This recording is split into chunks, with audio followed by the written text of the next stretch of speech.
Good day. May gusto lang akong sabihin sa mga taga-Bacolod. It has something to do with yung election ngayon, dadating at yung mga kandidato. Alam mo kasi, ako I do not want something that is a fraud. Hindi naman nasanay ako sa ganon, kundi ayaw ko yung gagamitin yung pangalan ko. Something which is not true. Yung sabi ko yung mga sa droga, when I rattled off the names, I never mentioned the name of Mayor Leonardia. I just mentioned the names and sinabi ko, di ba Mayor, nandoon ka? I was referring to a previous meeting dito sa opisina ko, pinatawag ko lahat ng mga city mayor. At nag-warning ako sa lahat. Sabi ko na huwag kayong pumasok dyan. Alam ng lahat yan, na yun ang sinabi ko.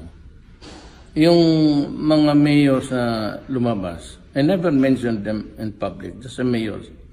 Yung nasa labas na ngayon sa report ng PDEA, process na po yan. And hindi lang yan sa PDEA, galing na yan ng NBI, galing na ng lahat-lahat ng opisina, pati ang military, the armed forces. Kasi security level ngayon, ang national security level ng droga. Yung sinabi ni si Mayor Monico na pinangalanan ko si Leonardia as one of the, hindi totoo po yun. I was purposely, intentionally, binaliktad yung salita. Kaya hindi naman ho fair yan. Actually, may advice kay Mayor Monico is that, magwad ka noon, tapos gamitin mo yung pangalan ko, tapos may mga yung mga speeches ko, in-splice ninyo, tapos dinagdagan ninyo ng ibang pinaghalo-halo ninyo, nalalabas na si Leonardia ang nasa droga. Mali po yun. Pati sa Manico wala. His name does not appear there, neither yung pangalan ni Leonardia. But I would like to tell the mga taga-Bacolod na wala akong sinabit na mayor dyan. But, kung tanungin ninyo kung sino para sa akin ang I'd like to, I do not want a guy na sabi ko, making a fraud sa lahat ng sinasabi ko.